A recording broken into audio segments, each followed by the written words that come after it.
샬롬. 서로 축복의 인사를 나누시길 바랍니다.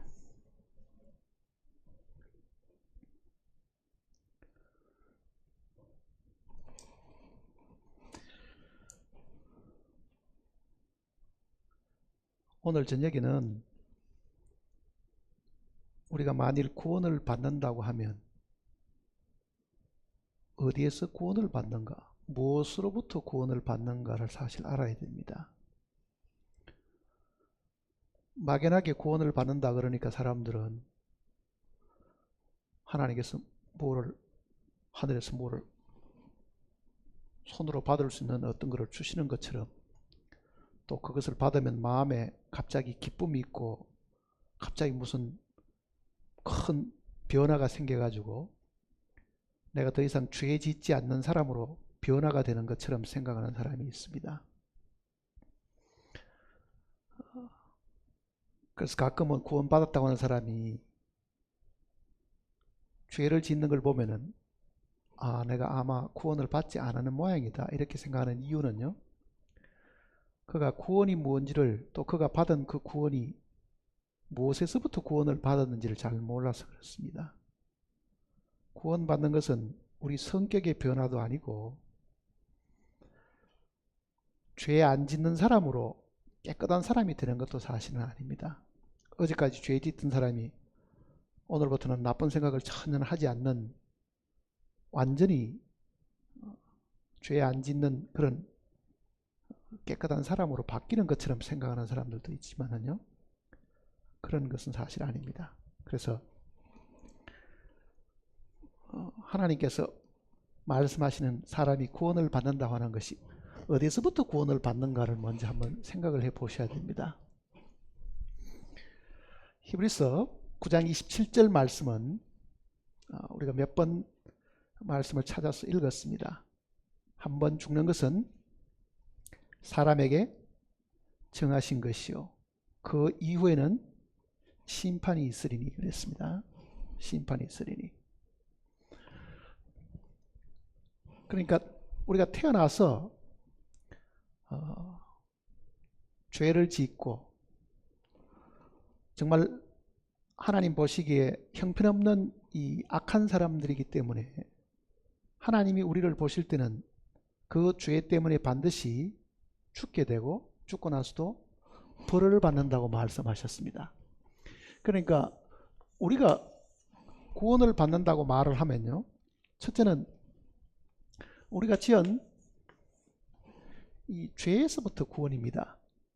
쉽게 말하면 내가 지었던 모든 죄들이 하늘에 수북하게 쌓여 있는데, 하나님 앞에는 그 책 속에 태어나서부터 지금까지 지었던 모든 죄들이 다 기록이 되어 있는데, 이 죄들을 용서받는 것이 구원입니다. 뿐만 아니라 구원은 죄들 뿐만 아니라요, 죽음에서부터도 구원을 받는 겁니다. 한번 태어난 사람이 반드시 죽게 된다는 거는요, 결국은 우리는 더 이상 죽지 않은 사람이 되어야 될 것이니까 지었던 죄들도 분명히 해결을 받아야 되고 우리의 죽음 문제도 분명히 해결을 받아야 됩니다. 구원이라는 것은 나를 억누르고 있던 어떤 힘이나 혹은 어떤 두려움이나 공포에서부터 나를 구출해 주는 건데, 사람이 가지고 있는 공포 중에 제일 큰 공포가 죽음에 대한 공포잖아요. 그러니까 구원은 내가 지었던 모든 죄에서부터 구원받는 것이고 죽음에서부터도 구원을 받는 겁니다. 또 있습니다. 사탄에서부터도 구원을 받아야 됩니다. 왜냐하면 죄 짓게 만드는 장 본인은 마귀잖아요. 그러니 내가 죄 지은 것은 하나님이 용서해 주지만은요, 하나님 편에서 볼 때는 하나님의 형상대로 지음받은 사람을 죄 짓게 만든 원흉을 처리해야 되겠지요. 그러니까 원흉은 그대로 두고 그 원흉이 속여가지고 죄 지은 내 죄만 용서해 준다고 하면은 이 사탄이 살아있는 동안에는 또 우리를 공격할 가능성도 분명히 있겠죠. 그러니 하나님께서 우리를 죄들이나 죽음에서 구원할 것뿐만 아니라 이 사탄에서부터도 사실은 구원을 해 주셔야 됩니다. 뿐만 아니라 내가 처해 있는 이 세상이 마귀가 지배하는 세상이 되었다고 성경은 말하고 있으니까 이 악하고 음란한 이 세상 혹은 세대 여기서부터 구원을 받아야 됩니다.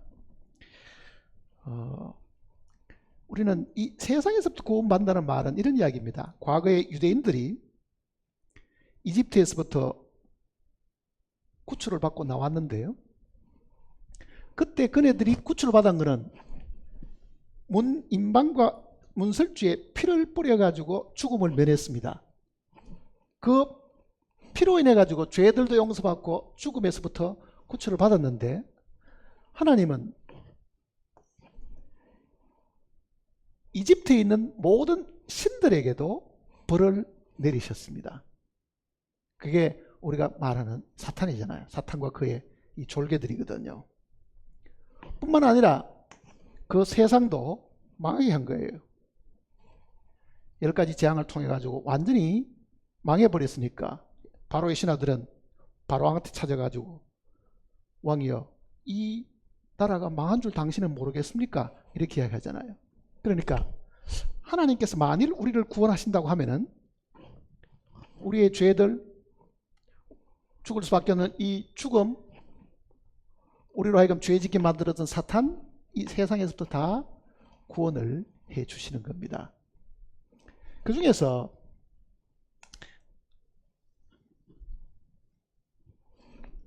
두 가지 부분 마귀나 세상에 대한 것은 객관적인 것이니까요. 나하고 직접 관계되는 이 부분을 이제 공부를 하려고 합니다. 하나님께서 내가 지은 그 모든 죄들을 어떻게 사해 주실 수 있느냐, 그리고 내가 죽을 수밖에 없는 운명인데 이 죽음에서부터는 하나님이 어떻게 이거를 해결해 주시는가, 그 부분을 지금 생각을 해 보려고 합니다. 자, 사람들은 구원을 받아라 그러면 이렇게 생각합니다. 나 이제부터 죄 안 지어야지. 지었던 것은 하나님께 살살 빌어가지고 하나님 제발 내가 먼저 지었던 죄는 꼭 용서해 주기를 바랍니다. 눈물을 흘리면서 회개를 하고, 혹은 세상 사람들은요 자기 지은 죄를 없애기 위해 가지고 고행을 하는 사람이 많습니다. 고행. 산속에 들어가서 돌을 닦거나 오체투지 뭐 엎드려 가면서 절 있는 대로 막 땅바닥을 이렇게 계속 이렇게 절하며 지내가는 그런 모든 것들은요 죄 지은 자신을 괴롭힘으로 인해 가지고 죄를 사할 수 있다고 가르친 그들의 종교 때문에 사실 그런 거잖아요. 과연 내가 죄인으로 태어났고 죄인으로 태어난 나가 그동안 지었던 모든 죄들이 오늘부터 죄 안 짓기로 마음을 먹으면 과연 그게 먼저 지었던 죄가 용서받느냐, 또 앞으로 죄를 안 짓기 위해서 금식하고 철회하고 모든 노력을 다 가하면 죄가 없어지느냐? 그렇지 않습니다. 첫사람 아담이 어떻게 했던가를 한번 보십시다. 창세기를 보시면요.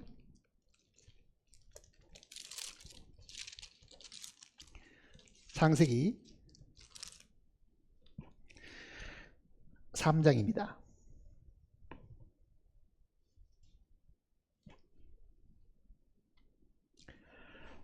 창세기 3장 7절. 이에 그들의 눈이 밝아져 자기들이 벗은 줄을 알고 무화과나무 잎을 엮어 치마로 삼았더라. 죄를 지으면은 모든 인간들은요 공통적으로 하는 일이 있습니다. 그 죄가 자기로 하여금 부끄럽게 만드니까, 양심에 송사가 있음으로 인해서 괴로움이 있으니까 이거를 어떻게 하든지 감추어 보려고, 그거를 남에게 드러내지 않고 숨기려고 하는 것이 다 있잖아요. 그러니 죄를 자기 노력과 수고로 가리우려고 하는 것, 그게 무화과나무 치마를 해 입는 거거든요. 그러니까 사람이 구원받으려고 하는 사람의 방법은, 구원받으려고 하는데 이 사람의 방법은 첫째는 아담이 했던 그 방법입니다. 자기 죄를 자기가 최선을 다해서 처리하려고 하는 것. 그러잖아요. 사람은 사람에게 누를 끼치거나 돈을 떼먹거나 뭐 하면은 내가 벌어서 갚아주면 안 됩니까? 그렇게 말한다고요. 그러면은 사람 죽은 거는 어떻게 하겠어요? 사람 죽이고는. 그러니 사람의 죄들은 사람이 아무리 가리고 그거를 없애려고 노력해도 없어지지 않는다는 것을 사람들은 모릅니다. 그런데 세상의 종교는 어쨌든 사람이 최선을 다해서 고행을 하고 자기 몸에 괴로움을 주고 기도하고 눈물을 흘리고 그런 노력으로, 사람의 노력과 수고로 죄를 용서받을 수 있다고 사람들은 생각을 사실 하고 있습니다. 가능해요? 가능하냐고요? 어쨌든 아담은 나무잎을 가려놨는데 사람들이 볼 때는 그 수치를 가리웠지만은요, 하나님의 눈에는 그게 가리워지지를 않았습니다. 그래서 무화과나무 옷을 입고 있었지만은 내가 벗었으므로 그러잖아요. 벗었으므로. 그러니 사람의 수고와 노력으로 자기의 죄를 없애려고 하거나 가리려고 하는 것은 아무런 소용이 없다. 그거를 성경이 이야기를 하고 있습니다. 에레미야를 한번 보시면, 에레미야 2장을 보시면요, 에레미야 2장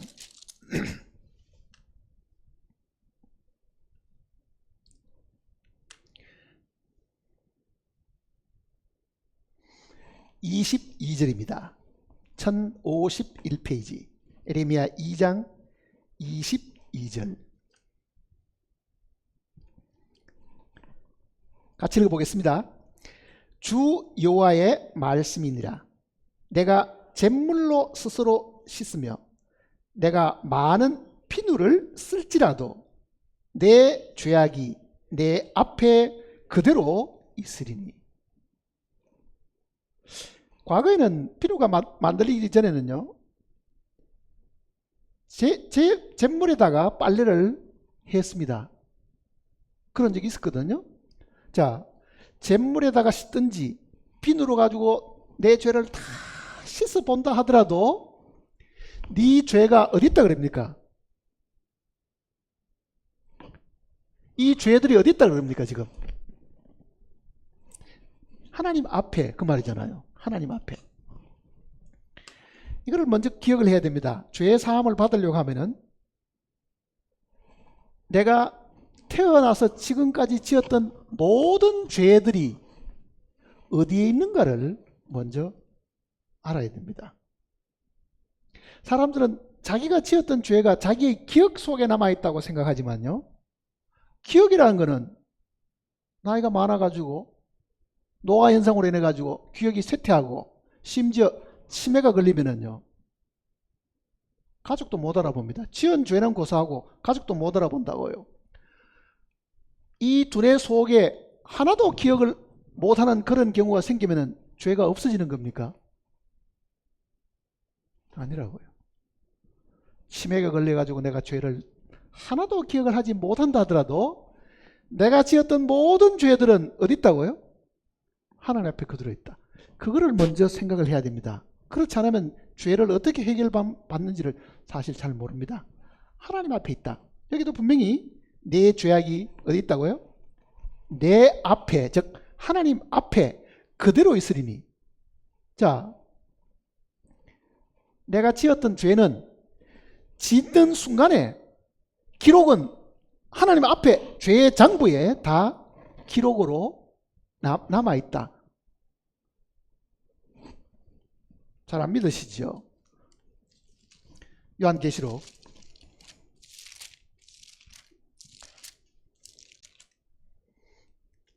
20장을 보시면요.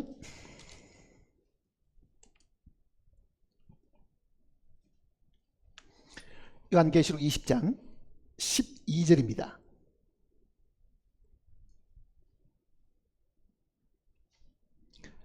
12절. 또 내가 보니 죽은 자들이 큰 자나 작은 자라 그 보좌 앞에 서 있는데 책들이 펴 있고 또 다른 책이 펴졌으니 곧 생명책이라. 죽은 자들이 자기 행위를 따라 책들에 기록된 대로 심판을 받으니. 자, 책들은요, 각 개인이 죄 지은 거는 한 권씩은 하나님 앞에 다 있다는 이야기입니다. 책들이 있더라 그러잖아요. 그리고 그 책들에 기록된 대로 심판을 받게 된다 그러잖아요. 책들에 기록된 대로. 나는 땅에서 죄를 지었는데 하늘의 하나님 보좌 앞에 내 죄가 낱낱이 다 기록되어 있습니다.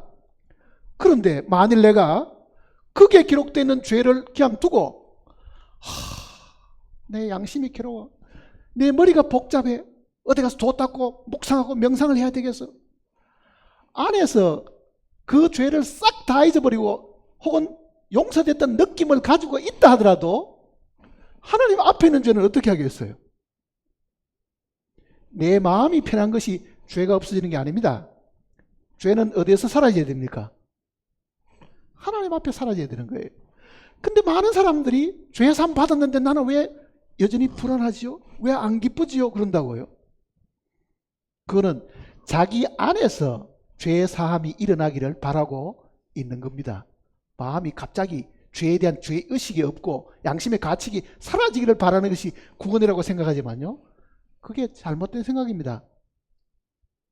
죄는 하나님 앞에 있기 때문에 내가 지었던 모든 죄들은요, 비록 내가 이 땅에 있는 동안에 다 잊어버린다 하더라도 하나님 앞에서 해결이 안 되면은 내가 나중에 그 앞에 죽은 자들 가운데 일어나서 그 앞에 서보면은 어떻다는 얘기입니까?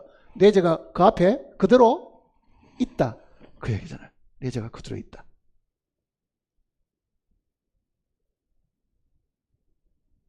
중요한 거는요, 정말 우리가 구원을 받으려고 하면은 하나님 앞에 있는 이 죄들을 어떻게 처리하는가, 그거를 배워야 됩니다.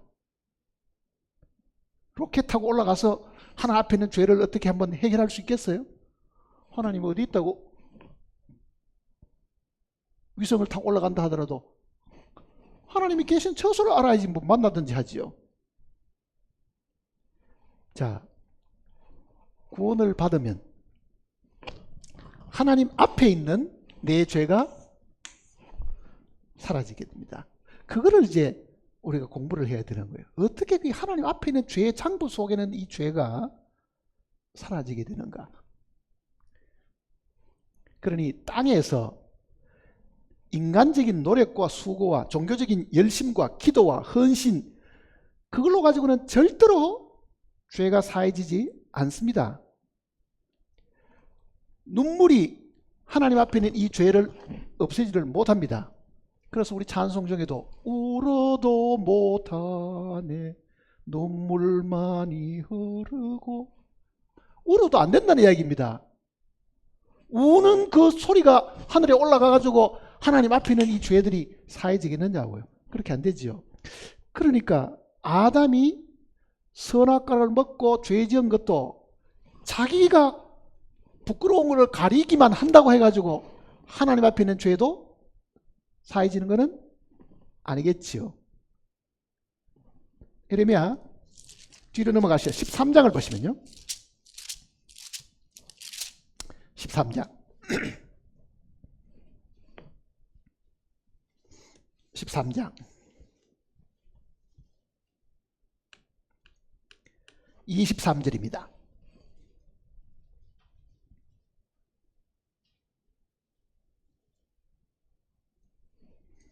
13장 23절. 구스인이 그의 피부를, 표범이 그의 반점을 변하게 할 수 있느냐? 할 수 있을진데 악에 익숙한 너희도 선을 행할 수 있으리라. 구스라는 것은 에티오피아를 두고 하는 이야기입니다. 에티오피아, 저 아프리카 최북단에 있는 이집트 바로 옆에 있는 나라가 에티오피아죠. 그 에티오피아를 구스라고 불렀습니다. 옛날에는. 자, 구스인은 흑인이기 때문에요. 흑인이 피부가 검은데 비누를 가지고 열심히 씻으면은 그 피부가 희지겠느냐? 하나님이 물어보는 겁니다. 표범이 검은 반점들이 얼룩덜룩하게 있는데 그 표범 같은 만일 우리 죄가 있다고 하면, 얼룩덜룩한 죄가 있다고 하면은 그 표범의 반점을 없앨 방법이 있겠느냐? 자, 흑인의 검은 얼굴도 자기 노력으로 희게 만들 수 없습니다.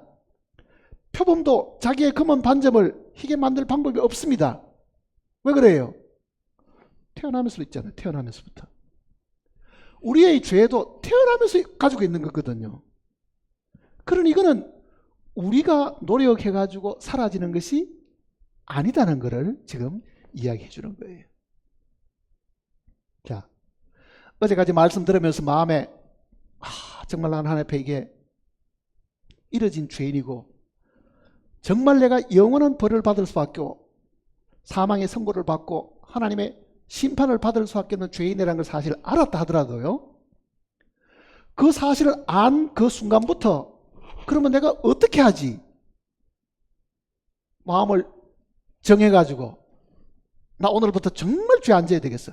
죽는 일이 있더라도 죄 안 져야 되겠다. 이제 지나간 거는 하나님이 어떻게 해줄지 모르지만 앞으로는 죄 안 지어야지. 사람들은 그렇게 생각합니다. 오늘 죽었다 하더라도요, 지금까지 지은 죄는 그대로 하나님 앞에 다 했을 거 아니에요. 다 했을 거예요. 그러니까 죄 사함, 하나님 앞에 이 죄들을 처리하기 위해 가지고 아무것도 할 필요도 없고 해도 소양이 없다는 것을 먼저 아셔야 됩니다. 아담도 안 됐죠. 아담도 자기 수치를 자기가 못 가리었습니다. 예레미야 2장 말씀도 잿물에 씻고 수단 비누를 쓸지라도 네 죄가 오히려 내 앞에 그대로 있다 했으니까 우리의 노력으로는 절대로 그 죄가 없어지지 않는다는 것을 성경이 이야기를 하고 있습니다. 또 한 것을 보십시다. 로마서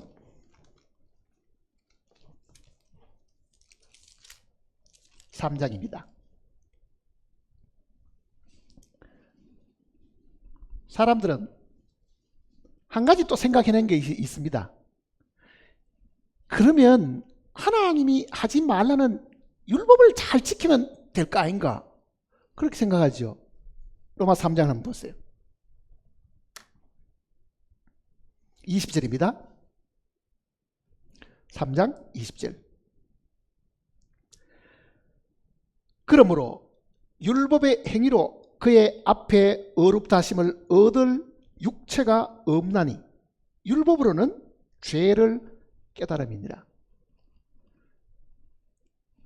죄 씻음 받아야 된다고 생각하는 이 사람 중에는요, 내가 죄를 지어가지고 이게 만일 악인이 되고 하나님 앞에 심판받을 사람이라고 하면 내가 이제부터 하나님이 하지 말라는 것을 잘 지키면은, 그 율법을 내가 잘 지키면은 하나님이 나를 보실 때 어렵다고 봐주시지 않겠는가?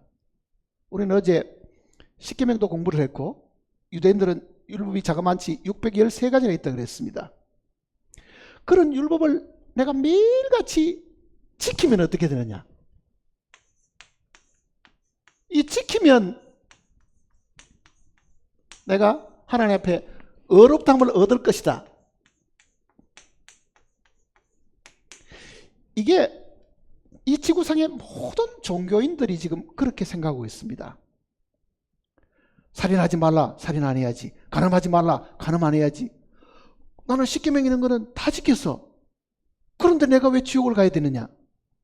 이렇게 이야기하잖아요. 그런데 성경은 율법이라는 거는요,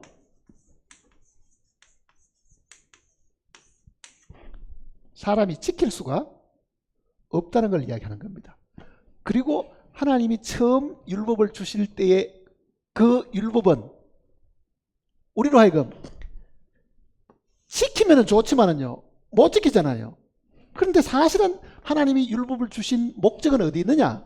여기 지금 기록이 되어 있습니다. 다시 보세요. 20절. 그러므로 율법의 행위로 그의 앞에 의롭다 하심을 얻을 육체가 없나니.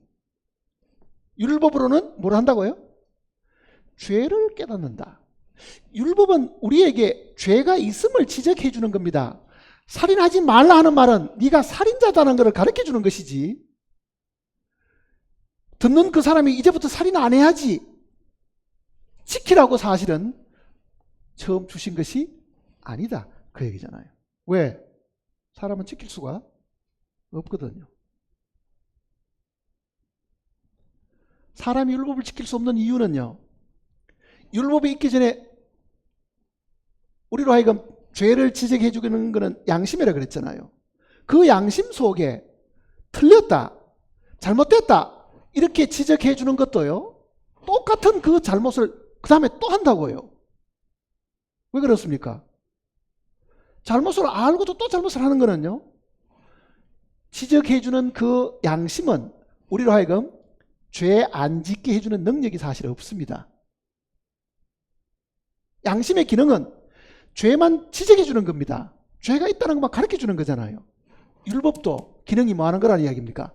양심하고 똑같은 거예요. 양심처럼 우리로 하여금 죄를 깨닫게 해주는 것이다.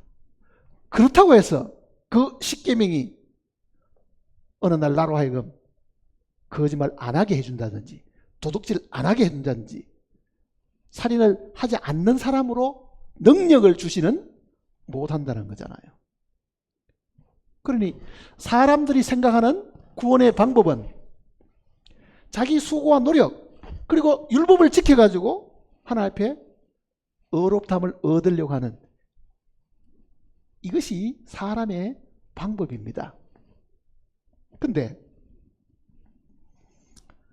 하나님이 가만히 보고 계십니다. 이제 아담을 제일 먼저 보셨겠지요. 아담을, 죄 짓는 아담을. 하나님은 아담이 자기 노력과 수고로 죄를 안 지을 수 없다는 것을 하나님은 사실 알고 있습니다. 그리고 기 지었던 그 죄도 하나님 앞에 있는데 그걸 어떻게 처리할 방법이 없잖아요. 그래서 하나님이 죄 지은 그 아담, 오늘 우리 같으면은 그 후손들까지 하나님이 이 구원의 방법을 계획하신 거예요. 사람으로는 도저히 할 수 없으니까, 사람이 절대로 하나님 앞에 있는 이 죄들을 할 수 없으니까 하나님이 방법을 고안하시고 그거를 성취시키고 나중에는 완전히 다 이루신 그 결과가 사실은 있습니다. 자,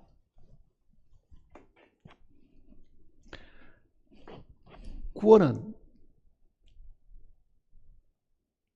아담이 처음 구원받을 때 그때 모습을 한번 보면 압니다. 하나님이 가죽옷으로 아담에게 입혔습니다. 아담은 범죄했는데 하나님이 가죽옷으로 아담과 하와에게 옷을 입혔습니다. 가죽이라는 것은 나무에서 나오는 건 아니죠. 가죽은 어떤 생명이 죽고 나온 껍질이 가죽이잖아요. 그러니 그 가죽 옷으로 하나님이 디자인하셨습니다. 하나님이 그 옷을 다 만들었습니다. 그리고 하나님이 입혀줬습니다. 우리는 그 짧은 이야기 속에서요, 아담을 구원하시는 것은 아담의 아이디어는 요만큼도 들어가지 않고, 아담 보고 무슨 짐승을 잡으라고 말씀하지도 않고, 하나님이 하나부터 10가지를 다 하셔가지고 디자인까지 다 하시고 그거를 다 옷을 만들고 그 다음에 하나님이 가져오셔가지고 입혀주셨으니까 아담으로 하여금 그 부끄러움을 덮어주는 데는 100% 하나님이 하신 겁니다. 그러니까 구원은 하나님이 반하고 우리가 반하는 것도 아니지요. 이거는 100% 하나님이 하시는 거예요. 그럼 보세요. 방송을 통해서 들으시거나 이 자리에 앉아 계시는 분들이요, 내가 만일 구원을 받았다고 말하려고 하면은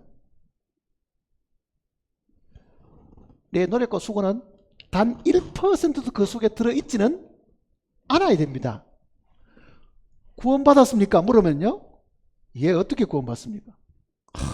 내가 기도도 많이 하고 열심히 하고 그리고 하나님 나를 불쌍히 여겨주셔가지고 내가 구원받았습니다. 그거는 잘못된 겁니다.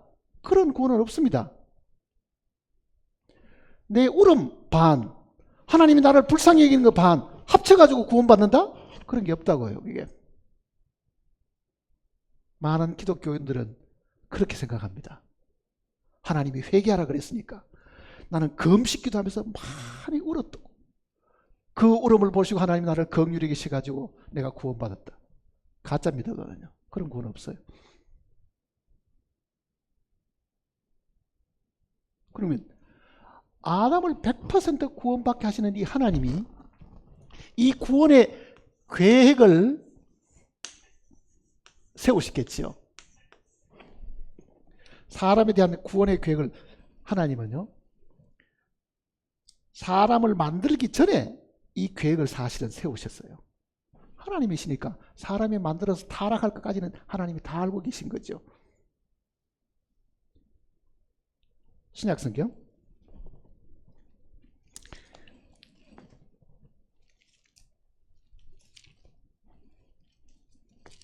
디모데 후서를 보시면요,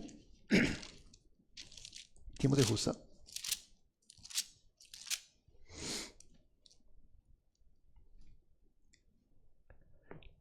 디모데 후서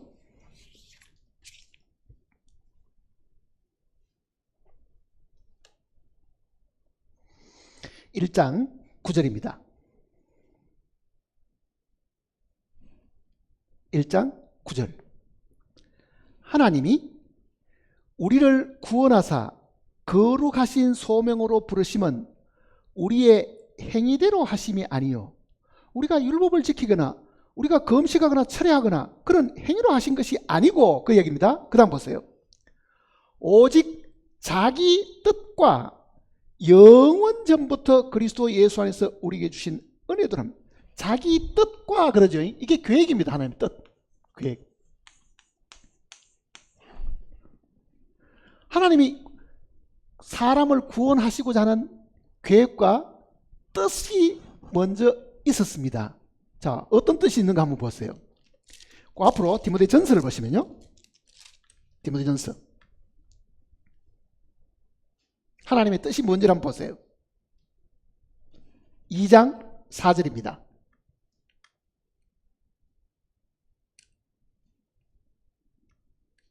2장 4절 같이 읽겠습니다. 하나님은 모든 사람이 구원을 받으며 진리를 아는 데 이르기를 원하시느니라. 자, 하나님은 이 땅에 아담부터 시작해서 모든 사람이 다 죄인이죠. 근데 그 죄인들이 어느 한 사람 지옥 가는 것을 하나님이 원하시지는 않는다, 그 뜻입니다. 그러면은 말씀을 들으신 분은 어떻습니까? 나도 희망이 있죠. 왜? 하나님이 나에게도 구원 받아야 된다는 뜻을 가지고 계시는 겁니다, 사실은요.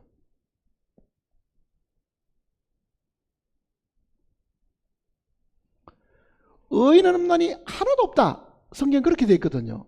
이 지구상의 모든 사람이 다 죄인인데 그 죄인을 향해 가지고 하나님이 이놈은 너무 많은 죄를 나쁜 죄를 지었으니 이건 안 되겠고, 이거는 흉악한 강도고 살인자니까 이것도 안 되겠고, 이렇게 하지도 않고요. 그게 강도든지 그게 도둑놈이든지 사기꾼이든지 이 지구상에 여러 악한 종류의 많은 죄인이 있다 하더라도 하나님이 그 죄인을 보실 때에 하나님의 뜻은 뭐냐? 그 모든 사람들이 다 구원받기를 원하신다. 그 얘기입니다. 요한복음 6장을 보시면요.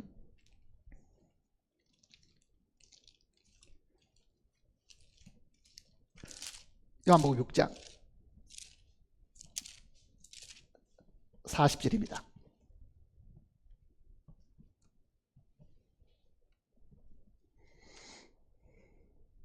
(39절)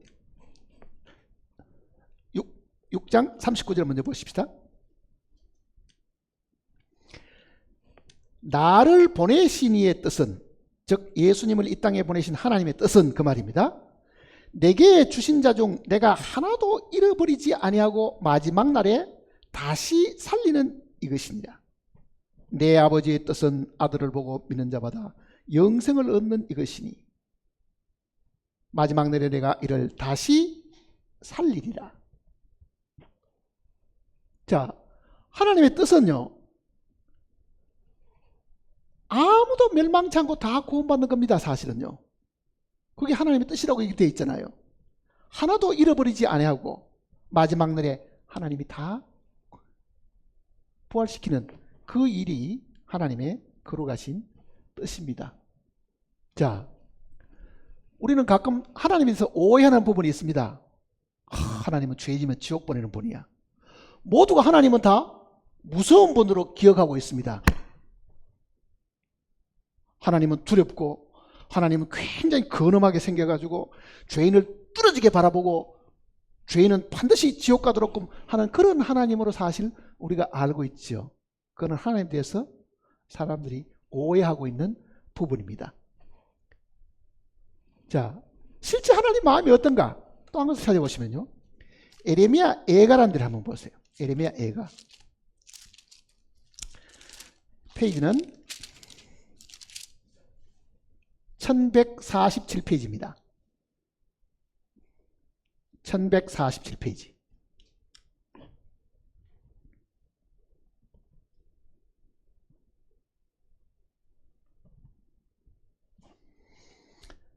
(33절입니다) 3장 33절. 주께서 인생으로 고생하게 하시며 근심하게 하심은 본심이 아니시로다.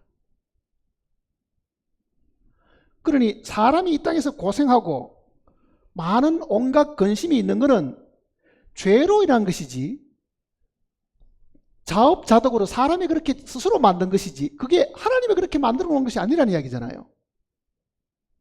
그렇다고 하면은 하나님은 죄 때문에 고민하고 괴로워하고 근심하는 그 사람을 어떻게 하시려고 하는 겁니까?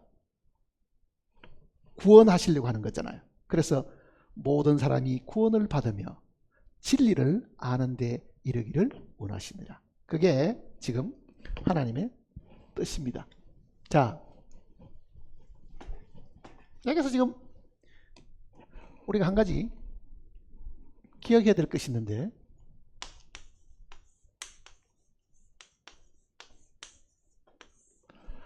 하나님이 하시는 일을 먼저 봐야 됩니다.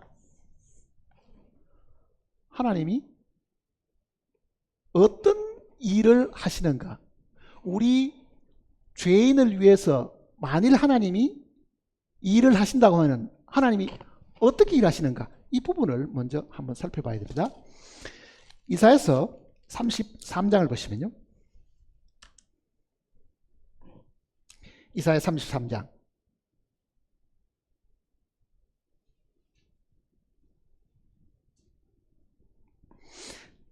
22절입니다.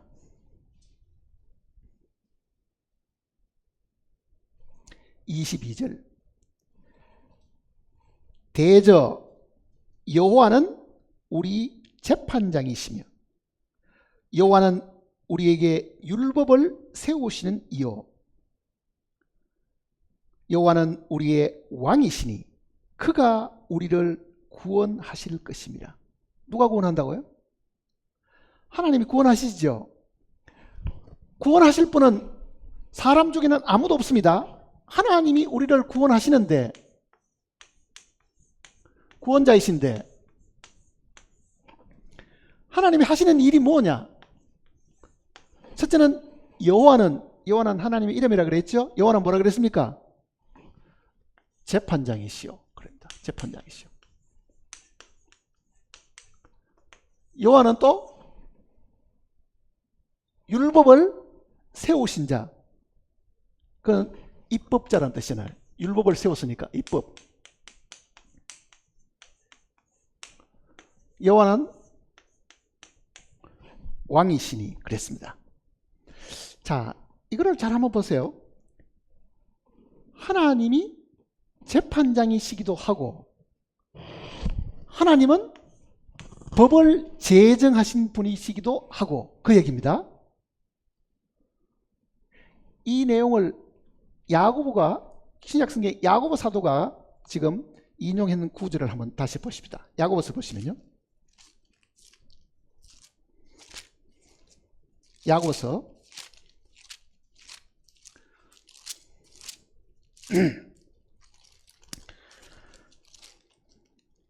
4장입니다. 야고보서 4장.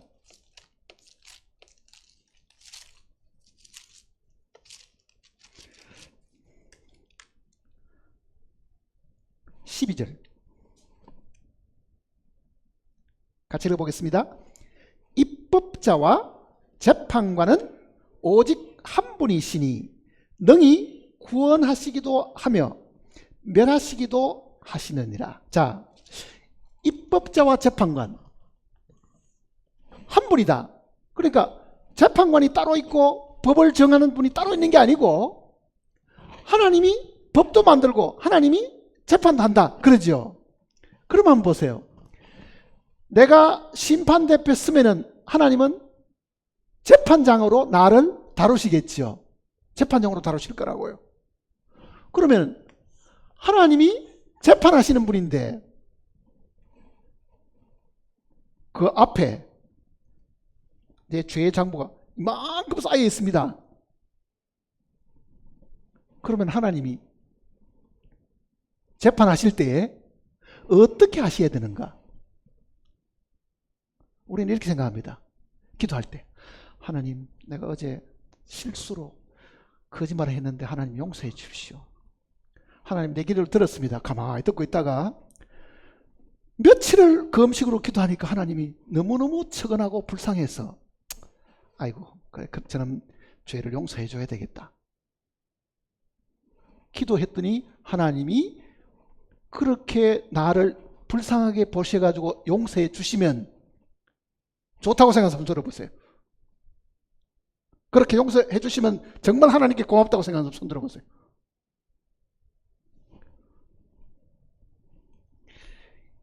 왜 이 성경에 재판자, 입법자라는 말이 나왔는가를 봐야 됩니다. 하나님은 정말 사랑 덩어리입니다. 사랑 자체잖아요. 그 기도를 들으면요, 하나님이 너무너무 처근한 생각이 듭니다. 저놈이 죄를 짓고 저렇게 불쌍하게 나한테 간절하게 구하고 있는데 용서를 해줘야 되겠다. 마음먹었습니다. 재판관이니까. 네? 자, 하나님이 그래, 네 눈물을 보고 내가 용서해 주마. 만일 그렇게 하면은 어떤 문제가 생기는가 한번 보세요. 이 땅에 있는 재판 한번 봅시다. 저도 재판석에 한번 나가본 적이 있습니다. 재판 받아본 적이 있는데요. 나하고 해당 사항도 없는데 불려가가지고 재판 받는데 예, 아니요만 대답하라는 이야기예요. 이제 만일 그 재판관이 내가 잘 아는 분 아니면 우리 집안에 어떤 분이라고 한번 생각해 보세요. 재판관이 나를 딱 보더니, 자, 저 아이는 어릴 때부터 부모 없이 자랐고 내가 거의 키우다시피 했는데 어쩌다가 저게 실수해가지고 교통사고가 났는데 내가 그 아이를 너무너무 사랑합니다. 나보고 하는 말이 무죄. 그럼 어때요? 용서받는 나는 역시 우리 아저씨가 최고야. 우리 아저씨가 재판관이 된 거는 그래도 나를 불쌍히 여겨가지고 내가 용서받았어. 자, 그러면 어디서 문제가 생긴 겁니까? 그거는 재판관이 엉터리입니다. 그 재판관이 사랑은 있을지 모르지만은요, 재판관이 엉터리잖아요. 자, 재판관이 엉터리가 안 되려고 하면 어떻게 해야 돼요? 법에 따라서 재판을 해줘요. 그게 입법자라는 이야기입니다. 보세요. 하나님이 우리를 용서하시는데 사랑만 가지고 너무 불쌍하니까 법을 무시하고 하나님 자기 사랑에 따라 가지고 그래, 네 죄도 용서해주고 네 죄도 용서해주고 너도 용서해주고 다 용서해주면 용서받는 사람이야 기분 좋겠지요. 그러면은 그는 입법자가 될 자격이 어떻습니까? 없죠. 하나님은 절대로 재판관으로 앉아 계신다 하더라도요, 자기 기분대로 재판할 수가 없습니다. 하나님이 세우신, 자기가 법을 정했으니까 그 법에 따라서 재판을 해야 되죠. 그래야 그 재판관이 의로운 재판관이 되는 거예요. 그래서 성경은 공의의 하나님, 그 말이 무슨 말입니까? 하나님은 정말 의로우신 분이기 때문에 눈물 때문에 마음이 동해가지고 죄 있는 것을 용서해주는 그런 하나님이 아니라는 이야기잖아요. 자, 하나님이 재판석에 앉았습니다. 재판석에 앉아도 우리 죄를 용서하려고 하면은요, 간단하죠. 뭐 사랑으로 가지고 그래, 이 세상의 모든 죄인은 나면서부터 다 죄인이니까 내가 오늘 다 용서하마, 뭐 이럴 수도 있겠지요. 하나님 하시려고 그러면은 하나님이 불의의 재판장이 되는 거예요. 불의의 재판장. 불의의 재판장. 그러면 하나님이 의로우신 재판장이 되려고 하면 어떻게 하느냐? 어떻게 해야 되겠어요?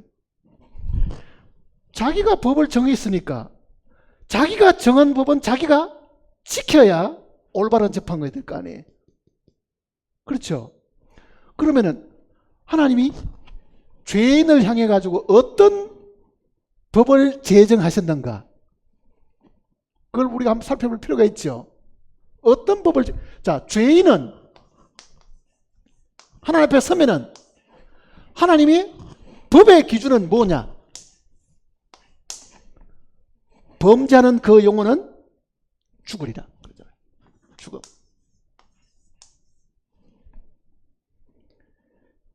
에스겔 18장을 보세요.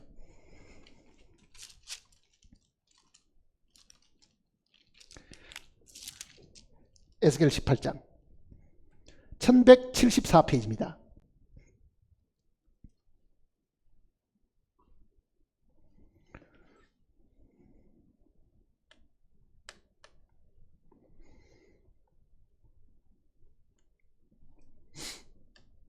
(4절입니다) 4절 같이 읽어볼까요? 18장 4절 모든 영혼이 다 내게 속한지라 아버지의 영혼이 내게 속한같이 그 아들의 영혼도 내게 속하였나니 범죄하는 그 영혼은 죽으리라. 자, 하나님의 법에 범죄하는 이 죄인은 반드시 죽어야 된다. 로마서 6장 23절은 뭐라고 말합니까? 죄의 삭선 사망이다 그러잖아요. 죄의 삭선. 그러니까 하나님의 법에는요, 죄 지은 사람은 그냥 용서해 줄 수가 없습니다. 그렇잖아요. 그러니 내가 지금 눈물을 흘리고 하나님 내 죄를 용서해 주십시오 그러면은 재판석에 앉는 이 재판장으로서의 하나님은요, 내가 너를 용서해주고 싶다마는 먼저 정해놓은 법에 따르면 너는 죽어야 된다. 그러니 내가 용서해주고 싶어도 용서해줄 수가 없다. 내가 정해놓은 법을 내가 무시하면 내가 불의의 재판장이 되니까 나도 이 법을 어기고 너를 용서할 수가 없다. 그렇게 되는 거예요. 근데 많은 사람들은 자기가 열심히 기도하고 눈물 흘리고 회개했더니 용서받았다고 생각합니다. 문제는 우리가 생각해 봐야 될 게 있어요. 내가 지은 죄를 내가 죄값을 치루었느냐가 중요한 거예요. 죄값을 치루어야 죄 용서를 받지, 그냥 용서받는 거는요, 나중에 이 재판관도 불의로 하면 어떻게 되겠어요? 마귀가 뭐라 그러겠어요? 하나님 저 엉터리야. 자기가 정해놓은 법도 안 지켜. 그렇게 이야기할 거 아니에요. 우리는 하나님의 이 사랑만 강조하다 보면은 이 공의를 무시해버리니까요. 그저 우리가 탄원하고 40일 금식기도 하면서 눈물 흘리고 죄를 다 용서, 그런 일이 없습니다. 하나님이 재판하실 때는 반드시 그가 정한 이 법에 따라서 재판하는 거예요. 그 법에 또 이런 규정이 있습니다. 또 이런 규정이 있어요. 레위기 17장을 보시면요,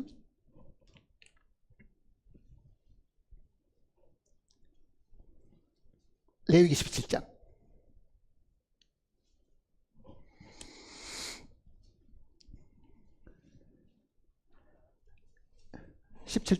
11절입니다. 육체의 생명은 피에 있습니다. 내가 이 피를 너에게 주어 제단에 뿌려 너희의 생명을 위하여 속죄하게 하였나니 생명이 피에 있으므로 피가 죄를 속하느니라. 자, 이 구절을 신약은 우리에게 잘 알아듣기 쉽게 이렇게 인용을 했습니다. 히브리서 9장을 보세요.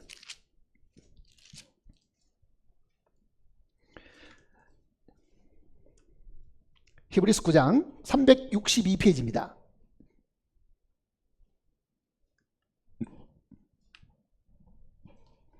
(362페이지) 신약성경 9장 22절입니다.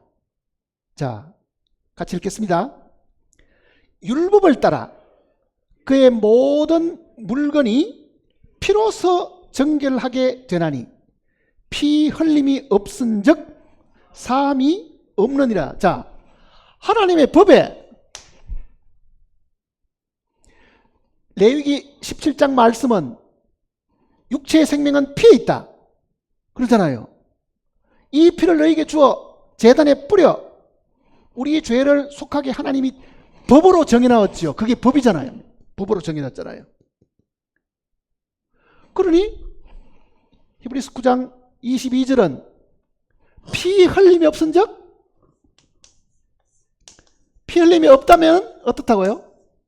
사함도 없다, 그 이야기입니다. 자, 그러면 이렇게 되는 겁니다. 재판하는 하나님 앞에 서면은요, 하나님 뭐라고 말씀하시겠어요? 내가 너를 정말 용서하고 싶다. 그런데 용서하려고 하면은 법의 저촉을 받지 않아야 되니까 죽는 일과 뭐 있어야 돼요? 피 흘리는 일이 먼저 있어야 내가 너를 용서해 줄 수 있다, 이렇게 말씀하시는 거예요. 피 흘리는 일과 죽는 일이 있어야 된다. 피는 우리의 죄들을 사하기 위한 겁니다.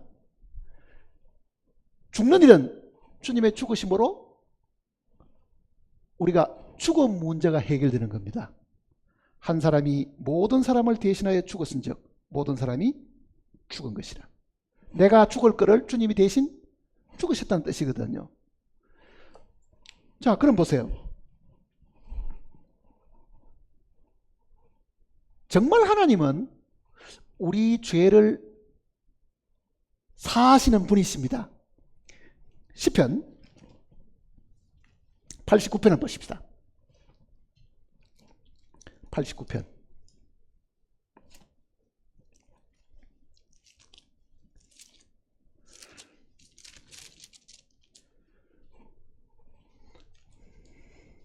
(14절입니다) 89편 14절.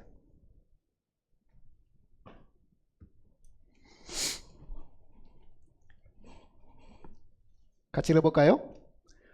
의와 공의가 주의 보좌의 기초라. 인자함과 진실함이 주 앞에 있나이다. 자, 의와 공의가, 우리말 의와 공의, 이거는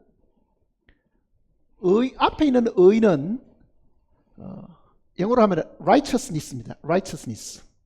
뒤에 있는 공의는 justice입니다. justice. 그러니까 공평하게, 그 얘기잖아요. 자, 재판하는 하나님의 자리는 어떻다는 얘기입니까? 가장 의롭고 가장 공평하다. 그러니 거기는 절대로 불의가 있을 수가 없다는 걸 이야기하죠. 그게 하나님의 재판석이 그렇다는 이야기입니다. 재판석은 하나님은 절대로 불공평하게 재판하지도 않고 불의하게 재판하지도 않으시는 분이다. 자, 불공평하고 불의하지 않게 재판하시려고 하면 요거는 첫째는 뭡니까? 피도 흘려야 되고 죽음을 거쳐야 하나님이 용서하실 수가 있다. 그 말입니다. 쉽게 말하면. 또 한 것을 보십시다. 이사야 45장을 보시면요. 이사야 45장.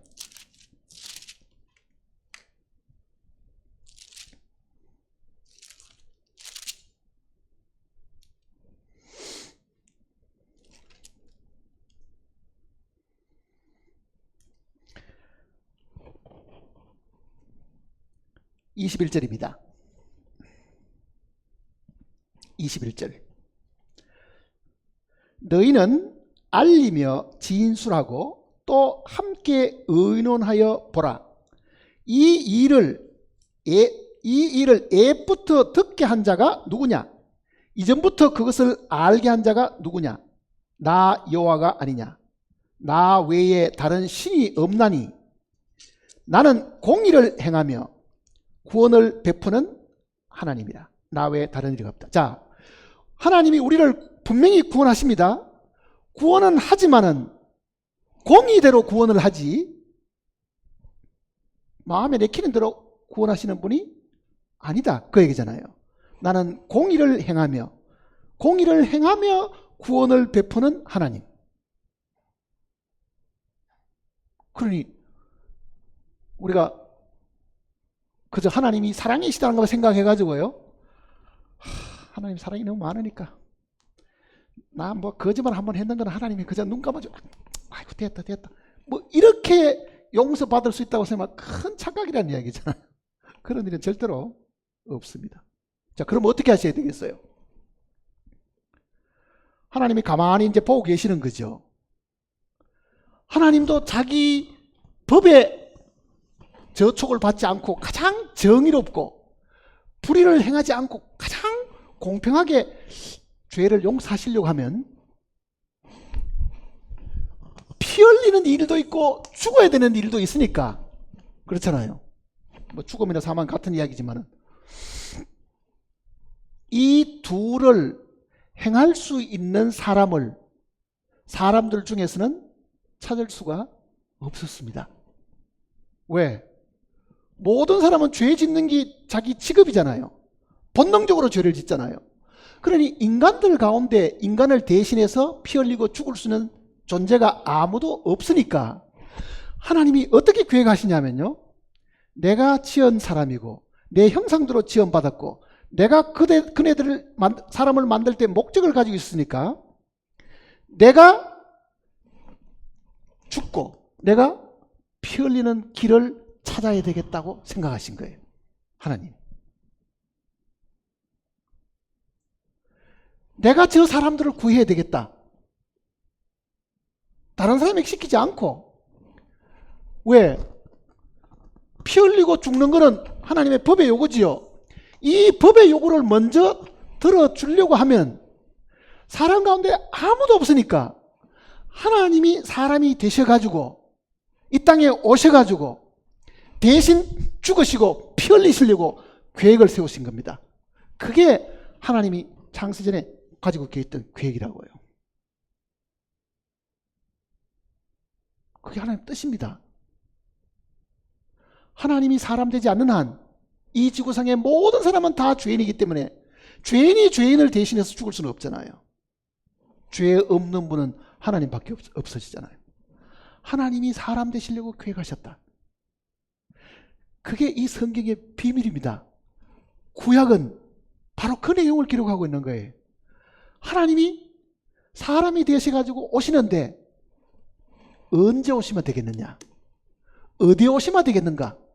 그거를 다 계획해 놓으셨다가 선지자의 입을 통해서 내가 유대 땅 베들레헴에 태어나겠다. 장소까지 정해놓은 거예요. 왜 그렇습니까? 하나님은 우리처럼 육체를 가지고 있지 않으니까요. 하나님으로 내려오셔가지고는 흘릴 피가 영에게는 없습니다. 하나님은 우리처럼 피를 가진 육체를 가지고 있지 않은 분이잖아요. 하나님은 영이시니. 그러니 그분이 피를 흘리려고 하면은 우리와 같은 뭐를 입어야 돼요? 육체를 입어야 됩니다. 디모데전서 6장을 보세요.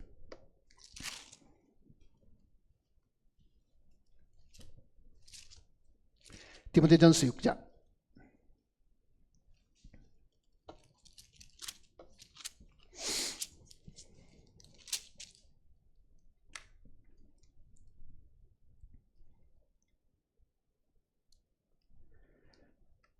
15절부터 보시면요. 6장 15절. 기약이 이르면 하나님이 그의 나타나심을 보이시리니 하나님은 복되시고 유일하신 주권자이시며 만왕의 왕이시며 만주의 주시요. 16절. 오직 그에게만 죽지 아니함이 있고 그랬습니다. 즉 하나님은 죽는 분이 아니다 그 얘기잖아요. 그러니 하나님이 죽으려고 하면은 뭘 하셔야 되겠어요? 하나님이 사람이 되셔야 되는 거예요. 정말 하나님이 엄청난 계획을 세우셨죠. 하나님이 사람이 되셔가지고 사람 가운데 들어오시는 것, 이거는 정말 천지가 계획하는 일보다도 더 큰 일입니다. 사실은요. 무엇 때문에 창조주가 타락한 이 죄인을 위해서 그 계획을 세우셨겠는가? 그거는 사람을 향하신 하나님의 마음이라고요. 그게 사랑이잖아요. 하나님이 세상을 이처럼 사랑하사 그러죠. 사랑하셨습니다. 그 사랑 때문에 하나님이 피 흘리시기 위해 가지고 육체를 입으시려고 계획을 하신 거예요. 정말 놀라운 이야기죠. 내가 만약 하나님 입장에 있으면은요, 인간적으로 버리고 다시 만들지 뭐, 이렇게 생각 안 하겠어요? 근데 하나님은 그렇게 하지 않았습니다. 아담부터 시작해서 이 지구상에 태어난 모든 사람을 하나님이 구원하실 계획을 세우셨는데, 구원하시려면 구세주가 있어야 될 거 아니에요. 그 구세주가 자기가 되지 않으면 안 되는 이유는 죄인들은 죄인을 위해서 죽을 수 있는 근거가 하나도 없는 거예요. 그래서 계획을 세우셨습니다. 자, 그분이 사람이 되셔서 이 땅에 태어나신 분을 우리는 예수 그리스도라는 것을 알고 있잖아요. 예수 그리스도. 근데 그분이 태어나기 전에 700년 전에 이사야 선지자가 그분에 대해서 이렇게 예언했습니다. 이사야 7장을 보시면요.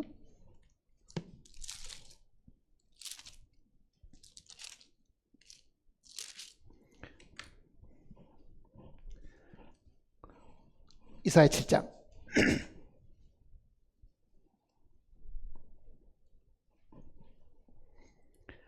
14절입니다. 976페이지 7장 14절.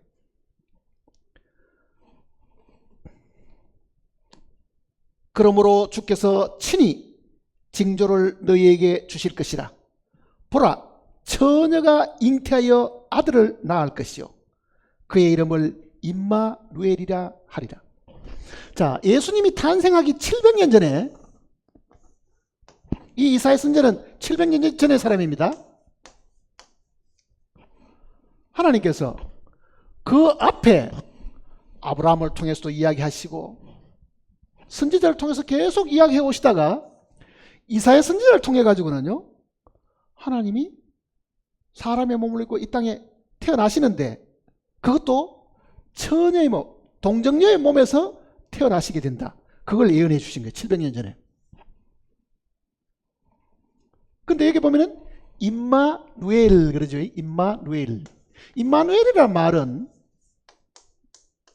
밑에 줄을 달아놨죠. 뭐라고 달아놨습니까? 1번 하나님이 우리와 함께 계시겠습니다. 요 엘 하는 말이 하나님이라는 뜻입니다. 누 하는 것은 우리의, 즉 하나님이 우리와 함께 계신다. 자, 하나님은 처수가 하늘에 계시는데 아기가 태어나서 사람으로 이 땅에 있게 되면은 그 아기가 사실은 하나님이니까 하나님이 사람 가운데 같이 있게 된다. 그 얘기잖아요. 한 장 넘기셔가지고 9장을 보시면,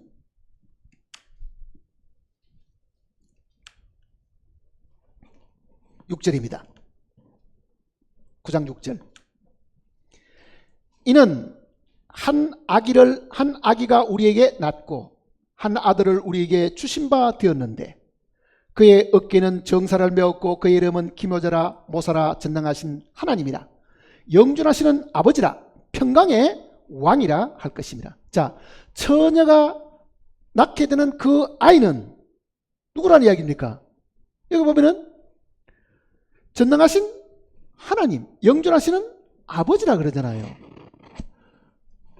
그러니까 하나님 아버지께서 이 땅에 사람의 몸을 입고 오게 되면 그 사람인 하나님은 우리가 하나님의 아들이라고 부른 거예요. 아들 하나님. 이거는 아버지하고 두 사람이 있다 그 말이 아닙니다. 영으로 계시는 분이 사람의 몸을 입고 오신 그분을 성경은 하나님의 아들로 표현한 거예요. 같은 분입니다. 그러니까 여기도 영존하시는 아버지, 평강의 왕이라 그랬잖아요. 그러니까 예수 그리스도는 누굽니까? 하나님 자신입니다. 하나님 자신이에요.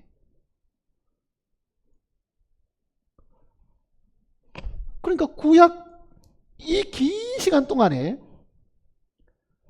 하나님이 아담이 범죄한 그날 여자의 후손이 네 머리를 상하게 할 것이다. 그때 그 여자의 후손 이야기가 나왔죠. 그 여자가 처녀라는 이야기잖아요. 처녀의 몸에서 탄생할 것이다. 왜 처녀가 되어야 되겠어요? 왜 하나님이 처녀의 몸, 동정녀의 몸에서 나와야 되겠어요? 남자와 여자가 결합해서 태어나면요, 죄가 또 유전됩니다. 성령으로 잉태한 이 예수 그리스도는 여인의 태만 밀린 것이지 남자의 기운은 요만큼도 들어가지를 않았습니다. 그러니 그분은 태어나면서부터도 우리처럼 죄성이 없으신 분이라고요. 죄성이 없어. 말씀을 듣는 모든 분들이 예수님과 하나님을 혼돈해서 안 됩니다. 예수 그리스도는 하나님이시고 성경은 그분의 말씀입니다. 그래서 예수님께서도 이 성경이 내게 대하여 증거하는 것이다 그러잖아요. 자, 이 임마누엘이신 이분이 한 200년쯤 더 지나가서는 미가 선지자를 통해 갖고는요, 어디에 태어날 장소를 하나님이 가르쳐 주십니다. 미가서를 보시면요,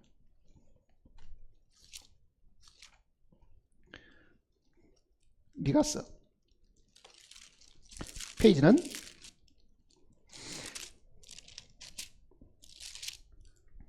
1294페이지입니다. 구약성경 1294페이지.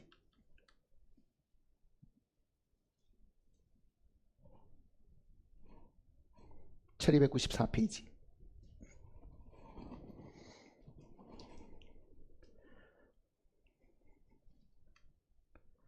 2절입니다.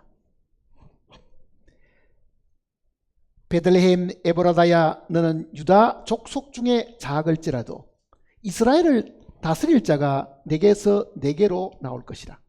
그의 근본은 상고에 영원에 있느니라. 자, 예수님께서 이스라엘 땅에 오시는데, 이스라엘의 지도자로 오시게 되는데, 통치자로 오시게 되는데, 그 태어날 장소가 어디라고 이야기합니까? 베들레헴이라고 이야기했죠. 베들레헴. 그러니까 이 하나님의 아들이 탄생하기 700년 전에는 처녀의 몸에서 태어난다고 말씀하셨고, 뿐만 아니라 그 장소는 조그마한 동리, 그것도 저 예루살렘도 아니고 수도도 아니고 저 밑에 조그마한 동리 시골 베들레헴에서 태어나시게 된다는 예언을 해 주신 겁니다. 사실은 이 외에 예수 그리스도가 이 땅에 오시기 전에 그가 오셔서 무엇을 어떻게 하실 것이며 어떻게 죽으실 것이며 어떻게 부활하실 것인지, 그런 내용들이 그가 오시기 전에 다 기록이 되어 있었습니다. 그게 구약 성경이잖아요. 구약 성경. 아모스 3장 7절을 보십시다. 구약 성경 아모스 3장 7절. 페이지는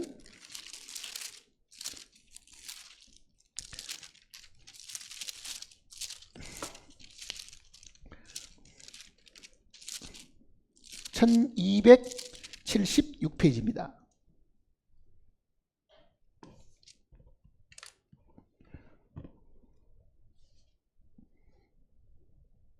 (1276페이지) 7절입니다. 주 여호와께서는 자기의 비밀을 그 종 선지자들에게 보이지 아니하시고는 결코 행하심이 없으시리라. 자, 하나님은 자기 비밀을, 즉 자기가 세우고 있던 마음의 계획을, 자기의 뜻을 그 얘기잖아요. 사람들에게 다 발표하고 난 다음에 이루어 가시지, 갑자기 무슨 엉뚱한 일을 하시가 사람들을 놀래키거나 그런 일이 없으시다는 얘기입니다.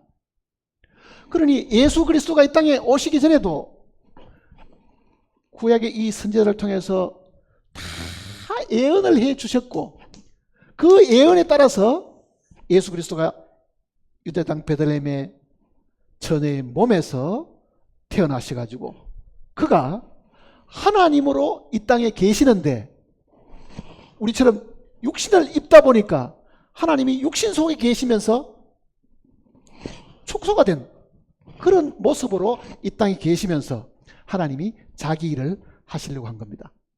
뭘 하시려고 하시겠어요? 왜 이 땅에 오셨어요? 자, 법의 요구는 피 흘리고 죽을 사람이 있어야 된다 그랬잖아요. 피 흘리고 죽을 사람. 그러니 그 피를 흘리고 죽기 위해서 육신을 입으셨는데, 그가 이 땅에서 바로 피 흘리고 죽기 직전에 사람들을 만나서 늘 하시던 말씀이 있었습니다. 마가복음 2장을 보십시다. 마가복음 2장.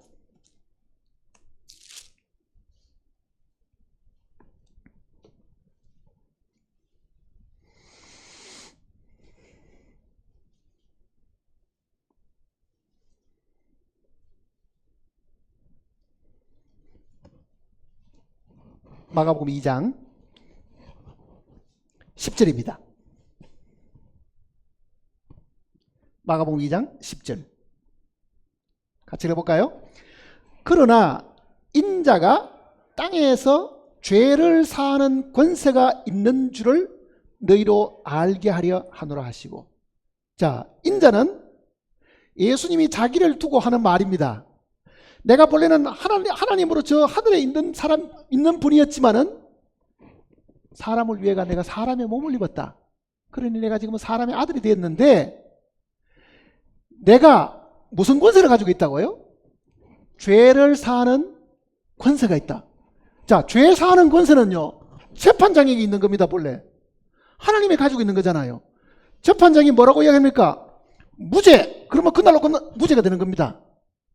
그렇잖아요.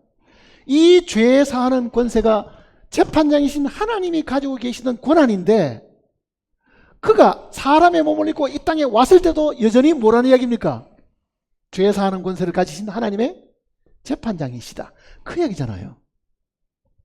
예수님이 바로 재판장으로 이 땅에 오셔가지고 네 죄가 사해졌느니라 이렇게 말하는 사람 있습니다. 십자가상의 강도에게도요, 네가 오늘 나와 함께 낙원에 있으리라. 그거는 네가 무죄다는 뜻이거든요. 그러니 예수님이 바로 하나님이시고 하나님이 가지고 계시던 재판장으로서의 권위를 이 땅에서 행사하신 것이 네 죄가 사해졌느니라. 이렇게 할 수 있는 분은 예수님밖에 사실 없잖아요. 왜 그랬어요? 그분은 곧 죽고 피 흘릴 것을 아셨거든요. 그러니 내가 피 흘리고 네 죄를 해서 죽으면 너는 즉시 모든 죄가 끝이 난다는 것을 미리 사실은 가르쳐 주신 겁니다. 그 17절을 보시면요. 2장 17절. 17절. 예수께서 들으시고 그들에게 이르시되 건강한 자에게는 의사가 쓸데없고 병든 자에게라 쓸데있느니라. 나는 의인을 부르러 온 것이 아니요 죄인을 부르러 왔노라. 자, 그러면은 죄인인 내가 희망이 있습니까 없습니까? 예? 희망 없어요? 아니, 죄인을 위해서 대신 죽으러 오신 분인데도 아직도 희망이 없느냐고요.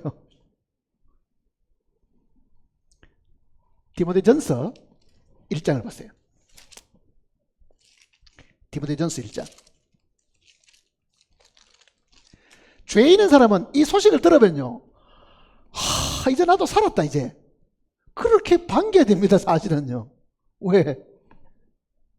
우리 앞에 살았던 이 사도 바울 이야기를 한번 봅시다. 사도 바울. 디모데전서 1장을 보시면요.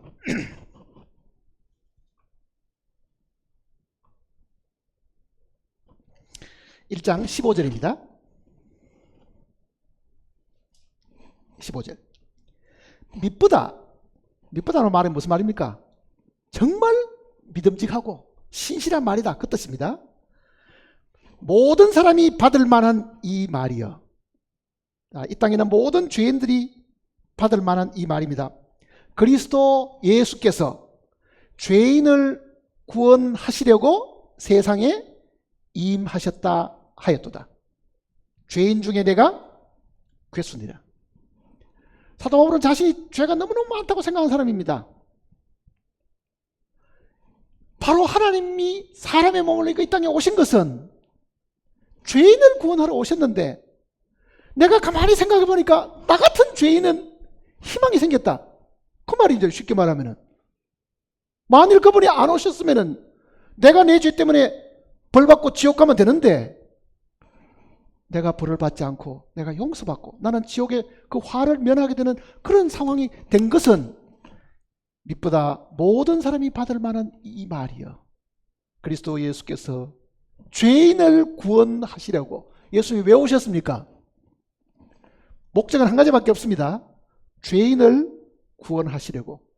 그러니 누구든지 죄인이기만 하면 예수님의 죽음은 내 죽음이 될 수가 있겠죠. 사실은 예수님이 오신 것은 죄인을 대신해서 죽으러 오신 거거든요. 왜? 피도 흘려야 되고 죽어야만 하나님의 법에 요구가 되니까 그런 겁니다. 하나님 법에 요구가 되니까. 또 한 것을 보십시오. 요한 1서를 보시면요. 요한 1서 3장입니다.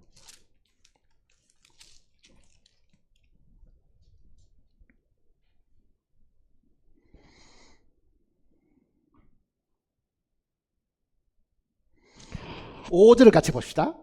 요한일서 3장 5절.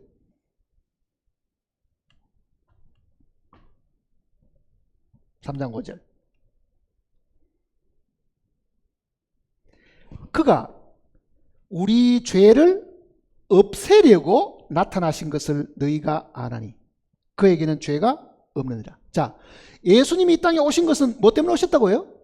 죄를 없애려고 그러잖아요. 죄를 없애려고. 자, 죄를 없애려고.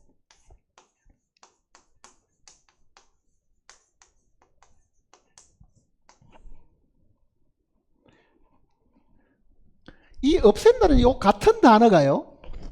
요한복음 1장 29절입니다. 요한복음 1장 29절은 찾아보실까요?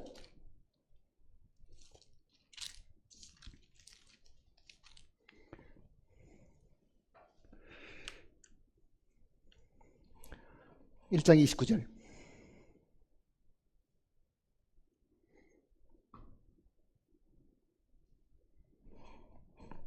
이튿날 요한이 예수께서 자기에게 나오심을 보고 이르되 보라 세상 죄를 치고 가는 이렇게 되어 있죠. 이것도 없애는 그런 뜻입니다. 이게 짊어진다 그런 의미가 아니고 take away라는 말은 없애시는 그 뜻이에요. 왜? 한 사람으로 말미암아 죄가 세상에 들어오고 이 세상에 들어온 죄를 처리하고 없애기 위해서 뭐를 가지고? 피를 흘리고 죽음으로 없애기 위해서 오신 겁니다. 없애기 위해서. 그러니까 세례요한이라는 사람은 예수님을 이스라엘 백성들에게 소개해 주는 사람이잖아요. 그러니 어느 날 예수님이 세례요한을 만나가지고 침례를 받으시려고 요단강으로 저 갈릴리에 계시다가 멀리까지 오신 거예요. 요단강으로까지. 그러니까 요한이 보고 보라 세상의 죄를 없애시는 하나님의 어린 양이다 이렇게 얘기한 거잖아요. 자, 예수님이 왜 오셨어요?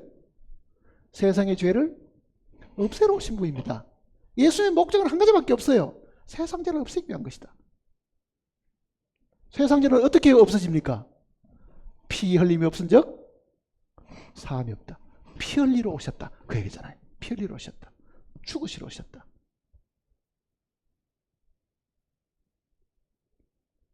그러면 어느 정도 이해가 가십니까? 예수님과 나하고 어떤 관계인지 이해가 가시냐고요.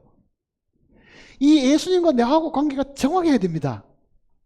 예수님은 하나님이셨으나 내 죄 때문에 죽으시려고 피 흘리시려고 이 땅에 오신 분이시다. 그 이야기입니다. 사실은요.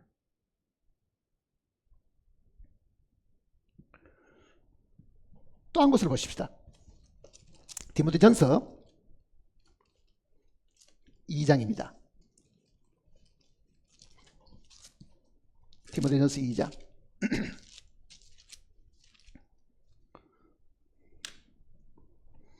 5절입니다. 디모데전서 337페이지 2장 5절.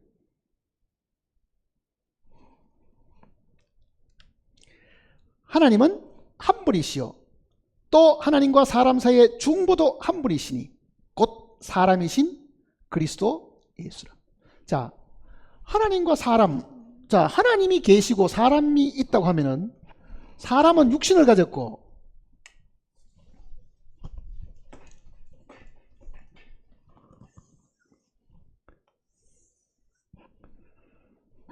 인간은 육체를 가졌잖아요. 하나님은 영이시죠. 하나님은 영이십니다. 예수 그리스도는 뭐냐? 반은 하나님이시고 반이라는 표현이 좀 이상하지만은요. 또 나머지는 사람입니다. 안에는 하나님이시고 겉은 사람인 거죠. 인간을 하나님에게 뜻을 전해주려고 하면은 인간 자체만 있는 사람은 불가능합니다. 하나님 뜻을 모르잖아요. 하나님 영이시기 때문에. 또 영만 가지고 있는 존재라고 하면요.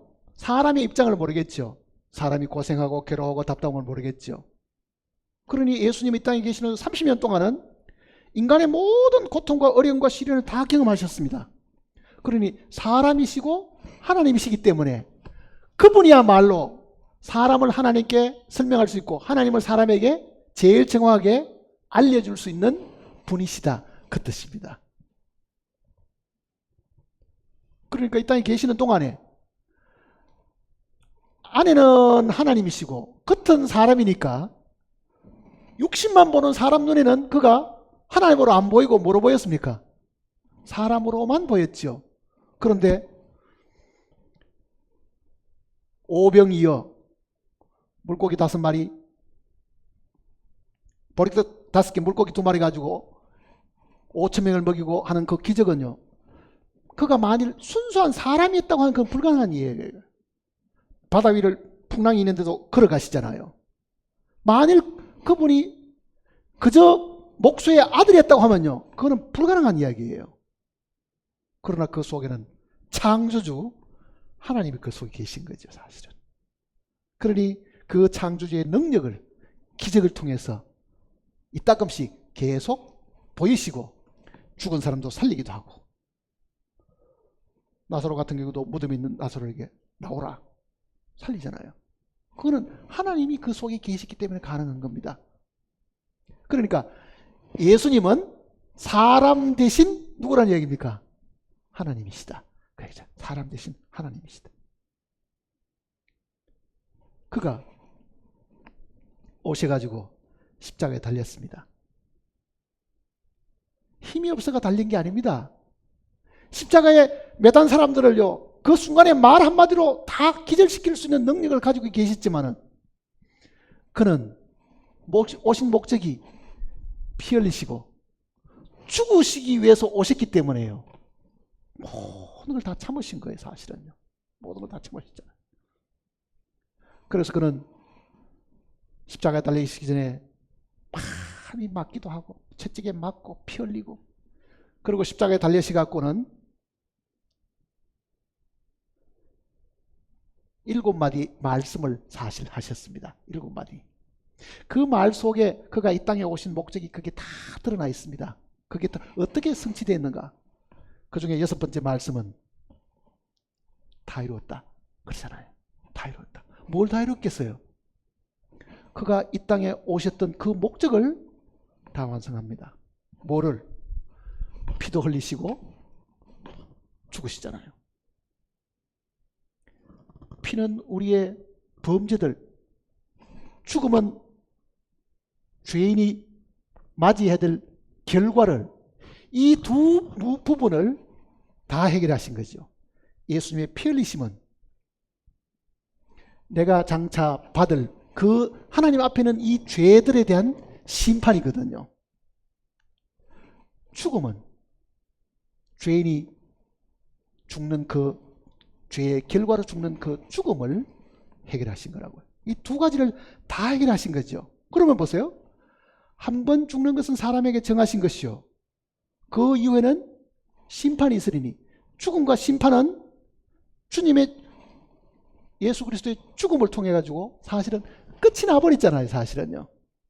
그러니까 하나님 편에서 보면 이 땅에 있는 아담으로부터 시작해서 지금 이 땅에 살고 있는 모든 사람의 죄는 예수 그리스도의 죽으심과 피 흘린 그 순간에 어떻게 된 겁니까?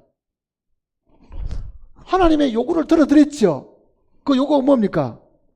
율법의 요구가 있잖아요. 그 요구를 다 들이드린 겁니다. 그거를 성경은 뭐라고 표현하냐면요,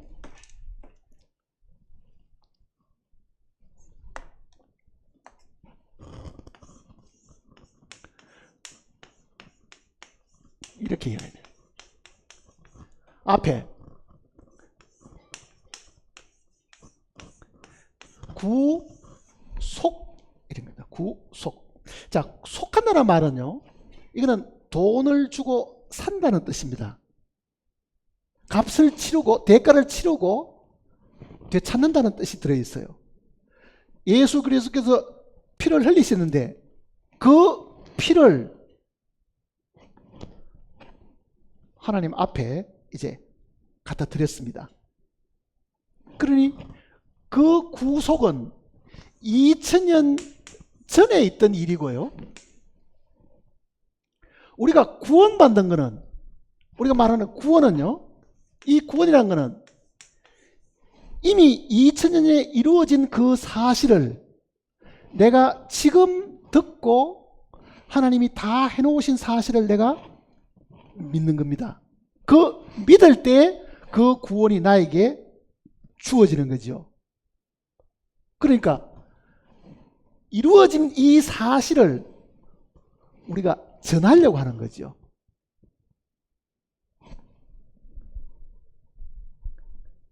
마음속에 이제 복음의 이 원리만 이제 설명해 놓고요. 내일 이제 우리가 이 내용에 대한 것을 자세하게 이제 마지막으로 말씀을 이제 듣게 됩니다. 복음의 마지막 이야기를 듣게 되는데, 한 가지를 기억하셔야 됩니다. 하나님 편에서는요, 우리의 모든 구원은 다 완성이 되어 있고, 그 완성된 그 내용을 사람들이 모르기 때문에 우리가 이 성경을 펴서 사실은 가르쳐 드리고 있는 것들입니다, 사실은.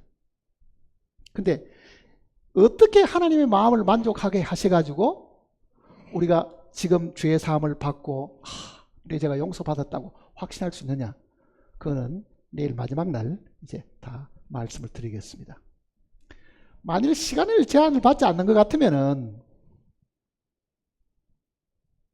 뭐 밤새워서라도 이야기하면은 오늘도 해결할 수 있는 부분이 사실 있겠죠.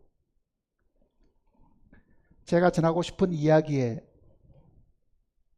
첫날부터 지금까지 반도 지금 다 못했습니다. 사실은 가장 중요한 이야기만 하려고 해도 짧은 시간 동안에는 말씀을 다 못 전했는데, 내일은요 낮에 주일이기 때문에 낮에 말씀을 전하려고 합니다. 그러니까 10시까지 이 자리에 오시면은 10시 반부터 말씀을 전하고, 최종적으로 정말 우리가 어떻게 구원을 받는가, 그러면 하나님이 다 해놓으신 사실을 우리는 어떻게 이거를 내 개인의 경험으로 받아들이나, 그 내용을 공부하게 될 겁니다. 유튜브를 통해서 들으시는 분들도 혹시 잘 이해가 안 되시면 먼저 하신 말씀도 다시 한번 들어보시고 내일 꼭 빠뜨리지 말고 참석하시길 바랍니다. 기도하십시다.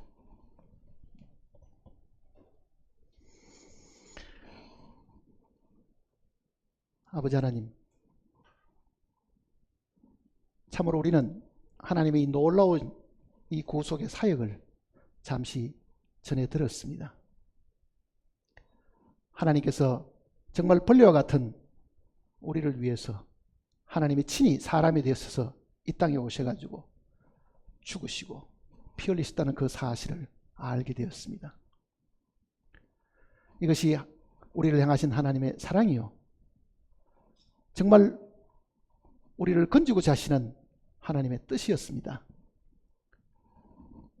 어떤 사람도 멸망당하지 않기를 바라시는 것이 하나님의 뜻이라고 말씀하셨습니다. 그러므로 말씀을 듣는 사람들 중에 스스로 중간에서 포기하는 사람이 없게 하시고, 참으로 하나님께서 우리에게 베푸르신 이 구원의 은총을 마음속에 깊이 받아들이고 거듭나고 죄사함 받는 그 영광스러움을 경험할 수 있도록 도와주시옵소서.